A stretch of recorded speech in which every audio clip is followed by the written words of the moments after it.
मान्य सदस्यहरू, मान्य मन्त्रीले सभाको आकस्मिक शून्य र विशेष समयमा उठेका प्रश्नहरूको जवाफ दिनुभएकोले यसमा स्पष्टीकरणको व्यवस्था नरहेको बेहोरा जानकारी गराउँछु। मान्य मन्त्री, आसन ग्रहण गरौँ। बसौँ मान्य सदस्य।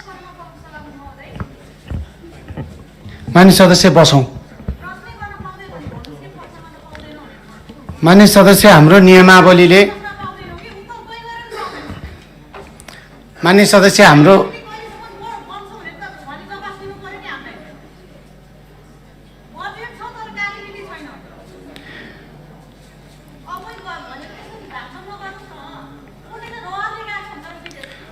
मान्य सदस्यलाई मैले बोल्न समय दिएको छैन। बसौँ। मान्य सदस्य आशिका तामाङलाई सभाको मर्यादामा रहन म निर्देशन दिन्छु।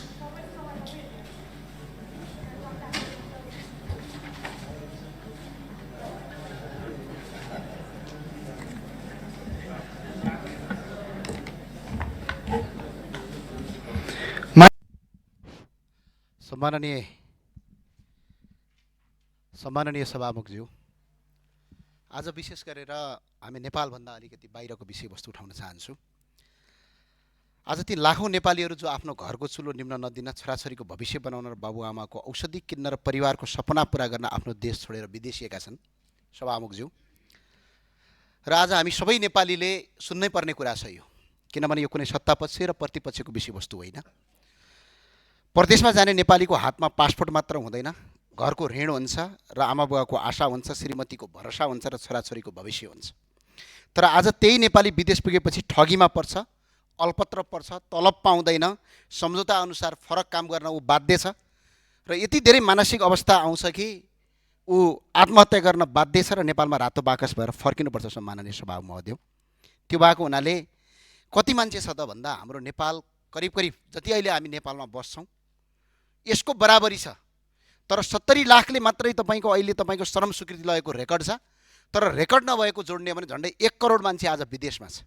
तर तिनीहरूलाई नेपाल सरकार छ कि छैन जस्तोको व्यवहार राज्यबाट भइरहेको छ। यो केवल सङ्ख्या होइन, आधा देश बाहिर छ। विदेशमा पसिना बगाएर नेपाली युवाले पठाएको पैसाले नेपालको अर्थतन्त्र धानेको छ। पछिल्लो तथ्याङ्क अनुसार झन्डै 21 खरब रुपैयाँ चाहिँ रेमिटान्सबाट नेपाल आएको छ र नेपाल धानिरहेको छ। आज तपाईँ हामीले खाने यो तलब पनि त्यो रेमिटान्सबाट देश चलिरहेको छ। जसले नेपालको अर्थतन्त्र धानेका छन् उनीहरूको जीवन अधिकार कसले धान्ने? सम्माननीय सभामुखज्यू, हामीले विदेशबाट रेमिटान्स मात्र भित्राएका छैनौँ, हरेक वर्ष हामीले रातो बाकस पनि भित्राएका छौँ। करिब 16,760 जना मान्छे अहिले विदेशमा मरेर रातो बाकसमा नेपाल फर्किएका छन्। हरेक सङ्ख्याको पछाडि एउटा परिवार छ। एउटा बाकस नेपाल फर्किँदा एउटा घरको सपना फर्किँदैन। एउटा सब विमानस्थलमा झर्दा एउटा परिवारको भविष्य पनि भत्किएको हुन्छ। जापानकै उदाहरण हेरौँ सम्माननीय सभामुखज्यू, अहिले 1 वर्षमा जापानमा झन्डै 73 जना मान्छेको मृत्यु भयो। 73 मध्ये 28 जना मान्छेले आत्महत्या गरेका छन्। 28 जना मान्छेहरू आत्महत्या गर्न बाध्य कसरी पारिएका छन् भने जापानमा आज हजारौँ विद्यार्थीहरूलाई अल्पत्र पारिएको छ। नेपालबाट जापान लिने कन्सल्टेन्सी खोलेका छन् र अल्पत्र पारिएको छ र कुकिङ भिसा भन्दै अल्पत्र पारिएको छ। अब ती अपराधीलाई कारबाही गर्ने कि नगर्ने यो प्रश्न खडा भएको छ र त्यो अपराध गर्ने अपराधीहरू विभिन्न सत्ता र शक्तिको आडमा भातृ सङ्गठनको कार्यक्रम गर्दै हिँड्छन्। अहिले पनि कार्यक्रम गरिरहेछन् ठाउँ-ठाउँमा ठुल्ठुला। तपाईँ हामी जाँदाखेरि एयरपोर्टमा फुलमा खादामा लाउने तिनीहरू नै हुन्छन्। तर हिजो अर्कै पार्टीका थिए, तर आज सत्ताधारी पार्टीका सदस्य छन् तिनीहरू। तिनीहरूलाई कारबाही गर्ने कि नगर्ने यो प्रश्न आज यहाँ उठेको छ। र अर्को एउटा ठुलो समस्या छ विदेशमा, के छ भने 75,000 नेपाली बराबर एउटा कर्मचारी छ विदेशी निकायमा। आज एउटा गाउँपालिकामा झन्डै 250 देखि 300 जना सरकारी कर्मचारी हुँदा आज 75,000 नेपाली बराबर एकजना कर्मचारी राख्यो भने उसले सुविधा दिन सक्छ कि सक्दैन? सुविधा दिन नसकेका कारणले गर्दा आज तपाईँको त्यहाँ राज्य छ कि छैन भन्ने स्थिति पैदा भएको छ। सम्माननीय सभामुखज्यू, विदेशमा मात्र अप्ठ्यारो छैन, यही नेपालमा पनि आज नेपालमा बसेर केही एजेन्टहरूले कन्सल्टेन्सी र गिरोहहरूले युवालाई सपना बेचिरहेका छन्। कुकको काम पक्का छ, कुकिङ भिसा सजिलै पाइन्छ, विद्यार्थी गएपछि काम सजिलै पाइन्छ, महिनामा यति लाख उति लाख भनेर तलबको व्यवस्था गर्ने, यस्ता आश्वासन दिने, घरको जमिन धितो राखिन्छ, ऋण लिन्छ, सुन बेचिन्छ, बाउआमाको कमाइ राखिन्छ। तर विदेशमा गएपछि न काम पाइन्छ, न भने जस्तो तलब पाइन्छ, न सम्झौता पाइन्छ।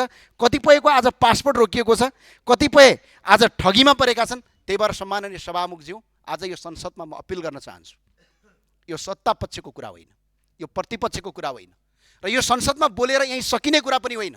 यो संसदमा आज हामीले बोलिसकेपछि मन्त्रीको जवाफ चाहन्छु, जवाफ होइन काम चाहन्छु। र स्पष्टका साथ आज नेपालीहरू 1.5 लाखभन्दा बढी नेपालीहरू हरेक वर्ष ठगीमा परेका छन्। आज 1.5 लाखभन्दा बढी नेपालीहरू कसैले उजुरी दिएका छन्, कसैले उजुरी दिएका छैनन्। त्यसका लागि हामी सबै एकजुट हुनुपर्छ। सत्तापक्ष प्रतिपक्ष सब एकजुट बनेर एउटा संसदीय छानबिन समिति गठन गरियोस् र अपराधीलाई कारबाही गरौँ। कारबाही गर्न यदि राज्य सक्दैन भने राज्यले स्पष्ट भन्न सक्नुपर्छ कि मैले कारबाही गर्न सक्दिनँ। त्यो भएको हुनाले यो संसदमा बोल्ने मात्र विषयवस्तु होइन, यो हामीले बोलेर आज यहीँ टुङ्गिने विषयवस्तु होइन। एक छानबिन गरौँ। अहिले जानुस् त, हरेक गल्लीमा जानुभयो भने हरेक सांसदहरूलाई, तपाईँ सबै सांसद मानिसज्यूलाई थाहा होला, तपाईँको मोबाइलमा फोन आउँछ, मलाई यति लाख रुपियाँ ठग्यो, मलाई यो देश जान्छु भनेर ठग्यो। आज विदेशमा अलपत्र पारिएको छ र तिनीहरूलाई कसरी न्याय दिने? अहिलेको वर्तमान कानुनले यदि तपाईँको अवरोध पुर्याएको छ भने हामी यही संसद हो, कहीँ भगवान विष्णुले गएर पारित गर्ने होइन, कुनै देउता भगवान आएर गर्ने होइन, यही संसदले कानुन पारित गर्ने हो। सरकारले कानुन बनाएर ल्याएर आउनुहोस्, हामी सत्तापक्ष प्रतिपक्ष नबनिकन यहीँबाट हामी कडा कानुन पारित गरौँ। अहिले जो कानुन छ त्यो कानुन एउटा बाधा र अडचन भएको अवस्था सिर्जना बनेको छ भने, होइन भने एउटा संसदीय छानबिन समिति तत्काल गठन गरियोस्। यसमा अपराधीलाई कसरी कारबाही गर्ने, नेपालका कन्सल्टेन्सीहरूले के गर्ने, यति धेरै ठगी भएको छ। आज मान्छे विदेशमा मर्न अल्पत्र परेको छ। आज अल्पत्र परेका मान्छेको उद्धार भएको छैन। त्यो भएको हुनाले सम्माननीय सभामुख मार्फत यो सरकारले संसदीय छानबिन समिति गठन गरी हामी सबै एकजुट बनेर विदेशमा अल्पत्र परेका नागरिकको उद्धार गरौँ भन्न चाहन्छु र यो अपिल गर्न चाहन्छु।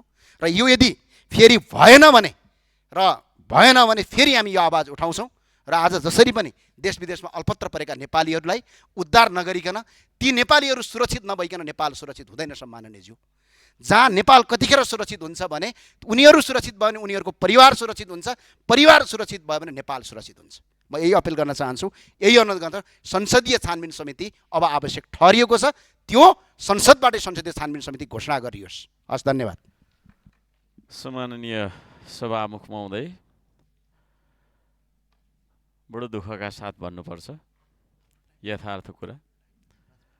प्रधानमन्त्रीज्यू सीमा रक्षा गर्न नसक्ने, गृहमन्त्रीले सुरक्षा दिन नसक्ने, शान्ति सुव्यवस्था दिन नसक्ने, आपूर्ति मन्त्रीले ग्यास मल दिन नसक्ने, श्रम रोजगार मन्त्रीले रोजगारी दिन नसक्ने, अर्थमन्त्रीज्यूले बजार दिन नसक्ने, राहत दिन नसक्ने, महँगी नियन्त्रण गर्न नसक्ने, सहकारी पीडितले पैसा फिर्ता नपाउने, न्यायालय छ न्याय नपाउने, अस्पताल छ उपचार नपाउने, अनि हामीले गरिरहेको कुरा के होला?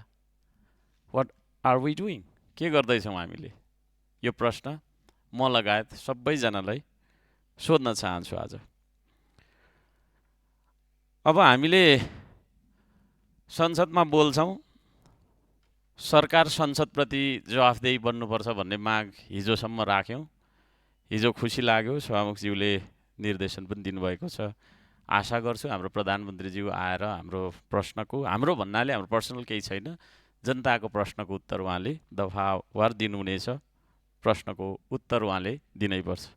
सरकार संसदप्रति जवाफदेही बन्नुपर्छ, संसद जनताप्रति जवाफदेही बन्नुपर्छ। जवाफदेही नबन्ने हो भने हामीले गरिरहेको यो कार्यको कुनै अर्थ रहँदैन। यहाँ आउनु, बोल्नु, होइन, बोल्नु त हामी थुप्रो बोल्छौँ। आज पनि यहाँ थुप्रै हामीले बोलिसक्यौँ, 2 घन्टा 3 घन्टा भइसक्यो बोलेकै छौँ। तर यी बोलेका कुराहरूको सुनवाई कसले गर्ने हो र त्यो सुनवाई गरे अनुसार कार्य हुन्छ कि हुँदैन, यो पनि चाहिँ नि हामीले गम्भीर भएर यसको उत्तर हामी सबैले दिउँ, नेपाल सरकार लगायत हामी सबैले दिउँ। अब यहाँ भूमि व्यवस्था, सहकारी, सङ्घीय मामिला तथा सामान्य प्रशासन मन्त्री थुप्रै उहाँको चाहिँ त्यो लामो छ मन्त्रालयको नाम। उहाँलाई म प्रश्न गर्न चाहन्छु यो सभामुख मार्फत, संसद मार्फत उहाँलाई। सुनसरीको रामधुनी 7 मा 64 बिघा भन्ने बस्ती छ। त्यो बस्ती चाहिँ एकजना भूमाफियाले कहिले हो कहिले बस्ती नै नहेरिकन 3-4 चोटि मुद्दा नि जित्याएर छ बस्तीवासीले, उसले आफ्नो नाममा पारेको रहेछ भन्ने कुरा आएको छ। त्यो बस्तीवासीले न्याय कहिले दिने हो?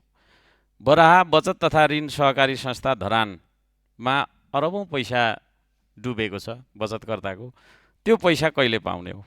विशिष्ट यी 2टा कुरा मैले राख्न चाहेँ। त्यसै गरी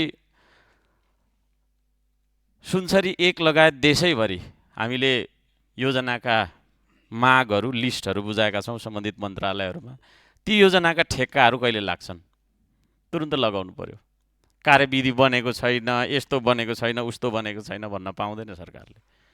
त्यो बनेको छैन र त बनाउनुपर्छ होइन। यत्रो ठुलो तपाईँको चाहिँ नि बहुमत प्राप्त सरकारले यस्तो थिएन उस्तो थिएन भनेर चाहिँ नि सानोतिनो बहानाबाजी गर्न मिल्दैन। म सरकारलाई ध्यानाकर्षण गराउन चाहन्छु, ठेक्का अब धमाधम खोल्नुपर्छ। हुन्छ मात्रै भनेर हुन, धमाधम ठेक्का खोल्नुपर्छ। असारमा गएर तपाईँको चाहिँ नि हामीले असारे काम गर्नु हुँदैन। पानी पनि परिरहेको छ, त्यतिखेर कालोपत्रे लिएर असफाल्ट हामीले लगाइहिँडेको थुप्रो ठाउँमा देख्छौँ। काम नगर्ने ठेक्का तपाईँको चाहिँ नि गर्ने निर्माण व्यवसायीहरूलाई कारबाही पनि गर्नुपर्छ। त्यसमा पनि मेरो पार्टी तेरो पार्टी नभनिकन चाहिँ नि हामीले होइन तथ्यको आधारमा, गुण र दोषको आधारमा चाहिँ नि कारबाही चलाइयोस् भन्ने माग पनि म गर्न चाहन्छु। यो कानुनी झमेलाहरू थुप्रै छन् विकासका लागि बाधक। हामीले चाहिँ नि जनताले हामीलाई डेलिभरी होइन विकासको चाहिँ नि तपाईँको चाहिँ नि डेलिभरी खोजेका छन्, तर हामीले चाहिँ कानुन मात्रै सोझाइरहेछौँ। यहाँ पनि थुप्रै छ, कानुन थुप्रो रहेछ यो देशमा, कानुन थुप्रो रहेछ। ती सम्पूर्ण कानुनहरूलाई चाहिँ नि सोझो कानुन, बुझ्ने खालको कानुन, या उता जहाँ जे लेखिएको भए तापनि भन्ने खालका कुराहरू हटाएर सामान्य तपाईँको चाहिँ नि वाक्यहरूमा सबैले बुझ्ने खालको कानुन बनाउनुपर्छ। म त्यसतर्फ पनि ध्यान आकर्षण गराउन चाहन्छु। र अन्त्यमा ताप्लेजुङ अस्ति म गएको थिएँ मुकुमलुङ पाथिभरा माताको दर्शन गर्नलाई। त्यहाँ सुकेटारदेखि तपाईँको चाहिँ नि त्यो पर फेदीसम्मको बाटो खोला जस्तो रहेछ।